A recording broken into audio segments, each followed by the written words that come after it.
Welcome to my YouTube Promed Hindi. आज का हमारा टॉपिक है स्ट्रेप्टोकोकस। इस वीडियो में हम इन टॉपिक्स के बारे में डिस्कस करेंगे। टोटल हमें अराउंड 20 to 30 माइक्रो ऑर्गेनिजम्स के बारे में पढ़ना होता है in our microbiology topic. And इससे पहले हम स्टेफाइलोकोकस को ऑलरेडी कवर कर चुके हैं।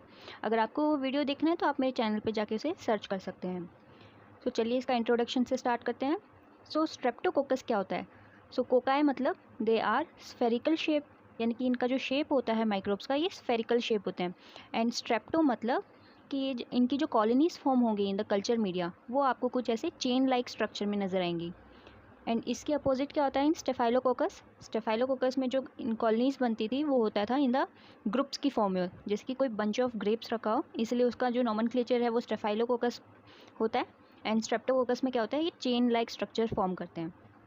देन अगर हम इनमें ग्राम्स टेस्ट करते हैं, ग्राम्स आयोडीन स्टेन अगर हम इस पर पुटअप करते हैं, ये जो माइक्रोब हैं वो पर्पल कलर का स्टेन शो करते हैं, यानी कि ये जो हैं वो ग्राम पॉजिटिव हैं। Then they are non motile, यानी कि इनमें किसी भी प्रकार की मोटिलिटी नहीं है। And they are non sporing, यानी कि ये स्पोर फॉर्म नहीं करते हैं। इनमें कुछ स्पीशीज़, सिर्फ एक दो स्पीशीज़ को छोड़ के जो कि स्पोर फॉर्म करती हैं, बाकी जो ये हैं वो मोस्टली नॉन स्पोरिंग बैक्टीरिया होते हैं। देन फैकल्टेटिव ये एरोब्स होते हैं, यानी कि ये सर्वाइव कर सकते हैं in the presence as well as in the absence of oxygen. इन दोनों इन्वायरमेंट में ये इजीली सर्वाइव कर सकते हैं। देन एक ऑक्सीडेज टेस्ट होता है। ऑक्सीडेज टेस्ट में क्या होता है कि साइटोक्रोम सी ऑक्सीडेज नाम की एक एंजाइम होती है। अगर माइक्रोब उस एंजाइम को सिक्रीट करता है तो उसे हम बोलते हैं ऑक्सीडेज पॉजिटिव। एंड अगर वो जो माइक्रोब है वो उस एंजाइम को सिक्रीट नहीं करता है तो उसे हम बोलते हैं oxidase negative. They are oxidase negative, मतलब वो साइटोक्रोम सी ऑक्सीडेज एंजाइम को सिक्रीट नहीं करते हैं। एंड इस एंजाइम का जो रोल होता है, फंक्शन होता है, जो इलेक्ट्रॉन ट्रांसपोर्ट चेन अगर आपने पढ़ा हो जो माइटोकॉन्ड्रिया में होते हैं, तो वहाँ पर जो साइटोक्रोम्स होते हैं वो क्या करते हैं, वो ऑक्सीजन को as a electron carrier use करते हैं in the end of ETC. उसी जो प्रोसेस को हेल्प आउट करती है वो ये एंजाइम हेल्प आउट करता है। इसीलिए ये जो है नी ऑक्सीजन को ईजिली यूटिलाइज नहीं कर पाते हैं। They are oxidase negative. Then they are catalase negative. Catalase test में क्या होता है, हम 2% H2O2 यानी कि हाइड्रोजन परऑक्साइड ऐड करते हैं इन अ सैम्पल स्मीयर। एंड अगर उस जो सैम्पल है उसके अंदर जो बबलिंग प्रोड्यूस हो जाती है, और वो बबलिंग कैसे प्रोड्यूस होती है, क्योंकि due to the production of O2 यानी कि ऑक्सीजन की प्रोडक्शन की वजह से वहाँ पे जो है बबलिंग शो होने लग जाती है स्मीयर के ऊपर। अगर बबलिंग प्रोड्यूस होती है तो वो कैटलिस्ट पॉजिटिव हम उसे इंडिकेट करते हैं। एंड अगर बबलिंग जो है वो प्रोड्यूस नहीं होती है उसे हम बोलते हैं कैटलेस नेगेटिव। इसमें क्या होता है, स्ट्रेप्टोकोकस की अगर हम बात करें तो ये कैटलेस नेगेटिव एंजाइम होते हैं, नेगेटिव ऑर्गेनिज्म होते हैं। एंड जो स्टेफाइलोकोकस क्या होता है, वो कैटलेस पॉजिटिव टेस्ट जो है वो शो करते हैं।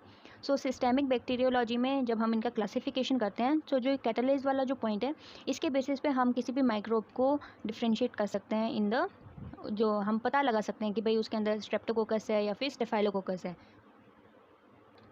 अगर हम ब्रीफली देखें तो स्ट्रेप्टोकोकस क्या है, ये चेन फॉर्मिंग ऑर्गेनिजम्स हैं। They are spherical in shape, they are Gram positive, non motile, non spores, mostly they are facultative aerobe. अब इसमें एक इंपॉर्टेंट पॉइंट ये होता है कि mostly they are facultative aerobe, but एक एग्जांपल है पेप्टो स्ट्रेप्टोकोकाई। ये वाला जो स्पीशीज़ है ये है ऑब्लिगेट एनारोब, यानी कि ये ऑक्सीजन की प्रेजेंस में सर्वाइव नहीं कर सकता, इसकी जो माइक्रोब की है वो डेथ हो जाएगी। They are oxidase negative and they are catalase negative. अब हम देखते हैं इसके क्लासिफिकेशन के बारे में। Streptococcus can be classified into 3 groups, alpha haemolytic, beta haemolytic and gamma haemolytic. And इसका बेसिस क्या होता है कि जब हम स्ट्रेप्टोकोकस की कॉलोनीज को ग्रो करते हैं इन ब्लड एगार, ब्लड एगार में क्या होता है कि स्ट्रेप्टोकोकस एक फिनोमिना शो करता है, that is haemolysis. And haemolysis क्या होता है, हीमो मतलब आरबीसी एंड लाइसिस मतलब ब्रेकडाउन। ब्रेकडाउन ऑफ आरबीसी जो है इसकी कॉलोनी शो करती है। अगर वो ब्रेकडाउन पार्शियल है, यानी कि उसने इनकम्प्लीट ब्रेकडाउन करा है आरबीसी का, उसे हम ग्रुप करते हैं इन अल्फा हीमोलाइटिक। एंड अगर हीमोलाइसिस जो है वो कंप्लीट हीमोलाइसिस शो हो रहा है आपको कॉलोनी के अंदर, देन उन्हें हम क्लासीफाई करेंगे इन बीटा हीमोलाइटिक। एंड अगर कोई भी हीमोलाइसिस शो नहीं हो रहा है then we classify them as in gamma haemolytic. Partial haemolysis में आपको जो कॉलोनीज होंगी इन ब्लड एगार वो आपको कैसी दिखेंगी, एक ग्रीन कलर की कॉलोनीज फॉर्म होंगी। एंड ये ग्रीन कलर का जो पिगमेंटेशन आता है ये आता है due to the formation of biliverdin, क्योंकि जो आरबीसी है उसका कंप्लीट ब्रेकडाउन नहीं हुआ है, वो बिलीवर्डिन की स्टेज पे ही जाके वो स्टॉप हो जाता है। So due to the formation of biliverdin, green color colonies are formed in the blood agar of Streptococcus pneumoniae. And इसके अगर हम एग्जांपल देखें, सो इसके एग्जांपल हैं Streptococcus pneumoniae and Streptococcus viridans. And अगर हम बीटा हीमोलाइटिक्स की बात करें तो इसमें प्रोसेस क्या होता है, complete haemolysis. And complete haemolysis की वजह से इसमें जो आपको कॉलोनीज फॉर्म होंगी वो आपको बिल्कुल क्लियर कॉलोनीज फॉर्म होंगी. एंड इसका एग्जांपल है streptococcus pyogenes and streptococcus agalactiae. And beta haemolytics में हम फर्दर डिवाइड करते हैं इसको, और उसके क्लासिफिकेशन का बेसिस क्या होता है, उसे हम बोलते हैं लांसफील्ड क्लासिफिकेशन. सो इस क्लासिफिकेशन में क्या होता है, जो बैक्टीरिया की सेल वॉल है उसमें जो अमाउंट ऑफ कार्बोहाइड्रेट प्रेजेंट होता है उसके बेसिस पे हमने इसको फर्दर जो ग्रुप कर रखा है बिटवीन ए टू वी, यानी कि जो ग्रुप ए ग्रुप वी है इसको हमने ए से लेके वी अल्फ़ाबेट के फर्दर ग्रुप्स क्रिएट कर रखे हैं बीटा हीमोलाइटिक्स में. एंड इसका बेसिस क्या होता है, presence of amount of carbohydrate in their cell wall, यानी कि उनकी सेल वॉल में कितना कार्बोहाइड्रेट है बैक्टीरिया की, उसके बेसिस पे हमने इसको क्लासीफाई कर रखा है. एंड इस क्लासिफिकेशन का जो नॉमेनक्लेचर है वो है लांसफील्ड क्लासिफिकेशन. देन फर्दर जो ग्रुप ए होता है, सो ग्रुप ए का जो हमने फर्दर उसको सब टाइप्स में डिवाइड कर रखा है. एंड उसका जो बेसिस होता है वो होता है on the basis of M protein. So एक एम प्रोटीन एक बैक्टीरिया की सेल वॉल पर एक प्रेजेंट होता है जो कि इसको पैथोजेनिसिटी प्रोवाइड कराता है बैक्टीरिया को. सो उसके टाइप्स के बेसिस पे हमने फर्दर जो ग्रुप ए है उसको 80 टाइप्स में डिवाइड कर रखा है, यानी कि 80 टाइप्स के एम प्रोटीन प्रेजेंट होते हैं on the bacterial cell wall. And इसका जो नॉमेनक्लेचर है, इस टाइप की जो क्लासिफिकेशन है उसको हम बोलते हैं Griffith typing. So beta haemolytics में आपको जो 4 मेन पॉइंट्स याद रखने हैं वो ये हैं कि इसमें कंप्लीट हीमोलाइसिस होता है. सो आपको क्लियर कॉलोनीज मिलेंगी इन द ब्लड एगार. आप भूलना मत कि जितना भी कल्चर हो रखा है ये ब्लड एगार में जो न्यूट्रिएंट मीडियम हमने यूज़ किया है वो है ब्लड एगार. देन उसके बाद में लांसफील्ड क्लासिफिकेशन के बारे में आपको याद रखना है. एंड इसका बेसिस क्या होता है, amount of carbohydrate present in the cell wall of bacteria. And इसके बेसिस पे हमने इसको ग्रुप में डिवाइड कर रखा है between A to V. Then हमने फर्दर जो ग्रुप ए है उसको फर्दर 80 सब टाइप्स में डिवाइड कर रखा है on the basis of type of M protein present in their cell wall. And अगर हम इसका एग्जांपल देखें जो हमारे सिलेबस में है, सो ग्रुप ए में आ जाता है हमारा स्ट्रेप्टोकोकस पायोजीन एंड ग्रुप बी में आ जाता है हमारा स्ट्रेप्टोकोकस एगालैक्टिके. इन सब के बारे में डिटेल में हम अभी इस वीडियो में आगे देखेंगे. Then the third group is gamma haemolytic. Gamma haemolytic में क्या है, नो हीमोलाइसिस, यानी कि इसमें आपको रेड कलर की ही कॉलोनीज दिखेंगी क्योंकि जो ब्लड एगार है उसका कलर क्या होता है, रेड.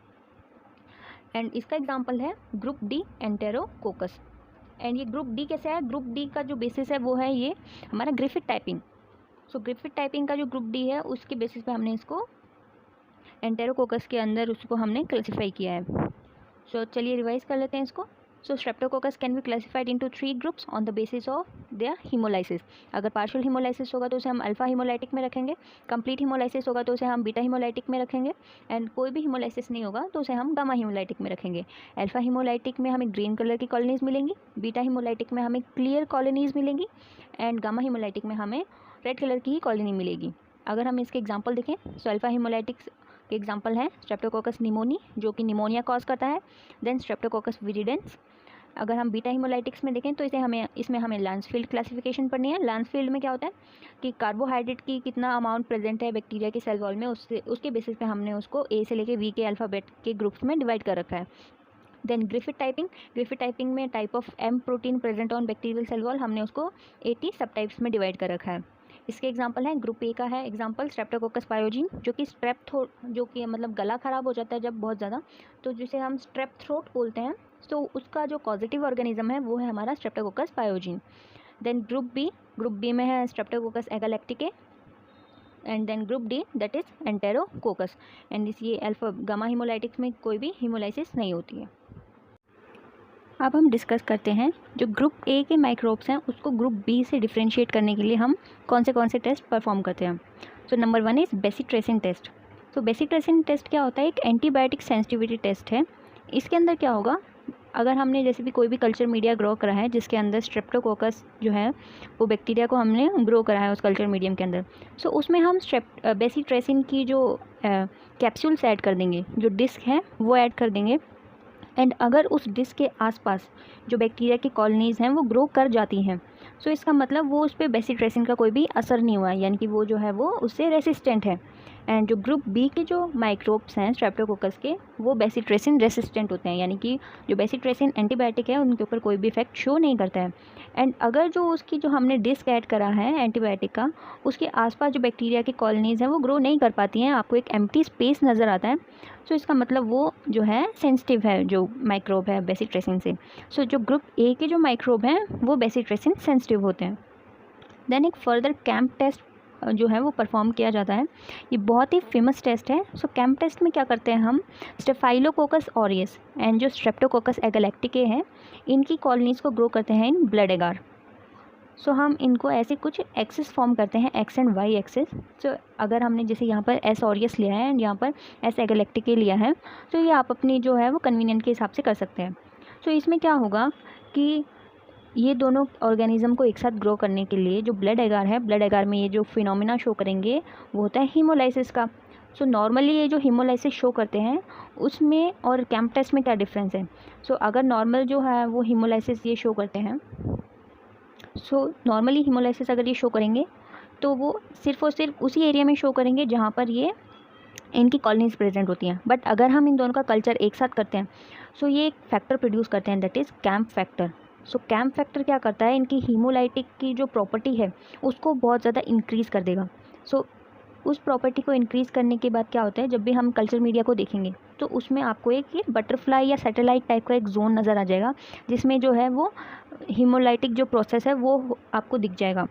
सो जो हीमोलाइटिक प्रोसेस को इंक्रीज़ हो जाता है एंड आपको एक बटरफ्लाई जोन या एक सैटेलाइट टाइप का जोन नज़र आ जाता है इन द ब्लड कल्चर, जिससे आपको पता लग जाता है कि उसके अंदर जो है वो कौन सा बैक्टीरिया प्रेजेंट है।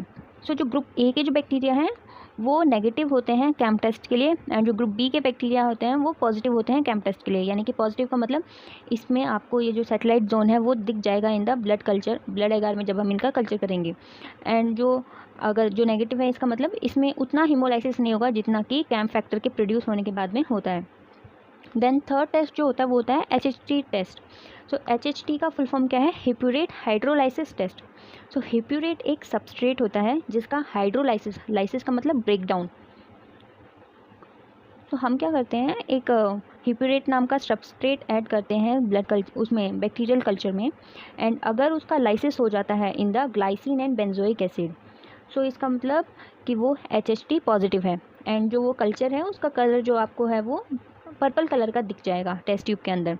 एंड अगर वो जो है ब्रेकडाउन नहीं होता है हिप्यूरेट का, तो फिर वो जो आपको बैक्टीरियल कल्चर है वो आपको क्लियर कलर की ही कॉलोनीज नजर आएंगी the test tube.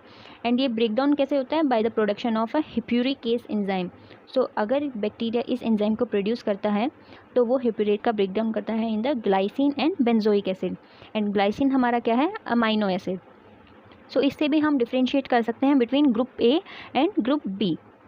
So group B mostly जो है वो पॉजिटिव टेस्ट दे रहा है, सिर्फ और सिर्फ बेसिट्रेसिन जो टेस्ट है वो इसके रेसिस्टेंट होता है। एंड ग्रुप ए जो है वो मोस्टली नेगेटिव टेस्ट देता है एंड बेसिट्रेसिन के ये सेंसिटिव होता है।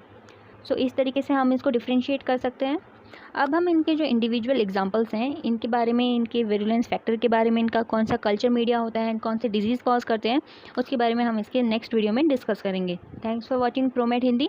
अगर आपको कुछ भी डाउट है इस वीडियो के रिगार्डिंग तो फिर आप कमेंट बॉक्स में कमेंट कर सकते हैं। अगर आप किसी और टॉपिक पे चाहते हैं कि मैं वीडियो बनाऊँ तो भी आप कमेंट बॉक्स में कमेंट कर सकते हैं। Thanks for watching Promed Hindi. अगर आपको ये वीडियो अच्छा लगा तो इसे लाइक करें, अगर आपको अच्छा नहीं लगा तो आप डिसलाइक भी कर सकते हैं।